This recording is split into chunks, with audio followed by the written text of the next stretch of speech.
m'appelle Thomas Borde et j'ai fait le master spécialisé Management et compétences internationales, le MCI. Actuellement, je suis ingénieur d'affaires chez Riversen, c'est une entreprise de conseil spécialisée dans les métiers de la construction et du BTP. Et je suis ingénieur d'affaires, donc mon métier c'est de développer les activités de l'entreprise, notamment sur la région Île-de-France. Donc je suis basé à Paris et l'objectif c'est d'accompagner les entreprises de ce secteur-là dans la réalisation de leurs projets en mettant à leur disposition des compétences plus ou moins techniques.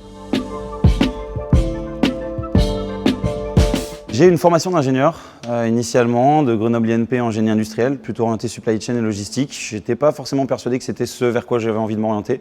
Encore du flou dans mon projet professionnel, donc j'avais envie de pouvoir rajouter d'autres cordes à mon arc, si on peut dire ça comme ça. Le master MCI, notamment à Audencia, me plaisait par sa dimension internationale et puis aussi par sa transversalité.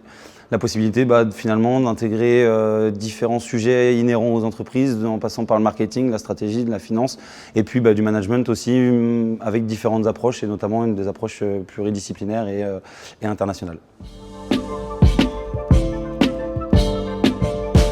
Au cours de ma scolarité à Audencia, ça a été, on va dire, l'intensité, pas forcément dans le sens où c'était le moment le plus difficile. Il y a eu la prépa aussi avant où c'était quand même pas mal. Et je dirais surtout dans le sens où on a fait quasiment 30, peut-être 35-40 unités d'enseignement. Donc vraiment hyper pluridisciplinaire et aussi dans les variétés de profils. Moi, je m'attendais forcément à avoir pas mal d'ingénieurs sur ce type de master-là. Et au final, on était peut-être 50% d'ingénieurs, mais à côté, on avait aussi des juristes, on avait des personnes qui avaient fait des formations complètement ailleurs. Donc ça, c'était intéressant, ça apportait plein de regards différents. Et puis, toutes les matières et tous les sujets qu'on pouvait toucher, tous les projets qu'on a pu faire étaient vraiment assez variés et touche à tout pour que justement chacun puisse apporter une pierre et apporter une réflexion différente sur chaque chose. Au risque de me répéter, je pense que ce qui a été intéressant, c'est vraiment la variété aussi d'intervenants que je n'ai pas forcément dit avant. Les intervenants, on a eu autant des profs titulaires d'Audencia, alors que nous on connaît un peu moins parce qu'on est là juste un an, qu'aussi des intervenants extérieurs qui sont à cheval entre l'intervention en école comme ça et puis dans le monde professionnel en tant que salarié ou chef d'entreprise ou quoi que ce soit. Et du coup, ça rend aussi les choses intéressantes parce qu'on ne côtoie pas les mêmes intervenants au quotidien et on a plein d'approches différentes des différents sujets. Elle m'a permis de continuer à m'ouvrir l'esprit. Aujourd'hui encore, mon ambition professionnelle, elle n'est pas forcément définie.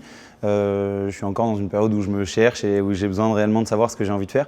Mais ça m'a permis de voir différentes choses, même si ça reste sur une première approche académique, même si là on était quand même assez terrain sur certains des sujets. Ça m'a permis vraiment de voir différentes choses et pouvoir m'ouvrir l'esprit sur ça, autant d'un point de vue culturel et personnel que d'un point de vue professionnel. Je lui dirais d'être soi-même, d'être bienveillant et souriant parce que finalement, lorsqu'on vient passer les oraux, la première chose, ça reste le contact humain, ça reste une rencontre. Alors forcément, ça reste un entretien, il y a un échange, mais c'est bien plus quand l'entretien devient un échange qu'un interrogatoire. On n'est pas là pour ça. Du coup, l'objectif, c'est d'être soi-même. Si cette formation, elle est vraiment intéressante pour lui, il aura la possibilité d'y avoir accès en étant comme ça. Et puis toujours avec le sourire. Les gens s'aiment pas assez, donc j'ai envie de dire aux gens de s'aimer aussi.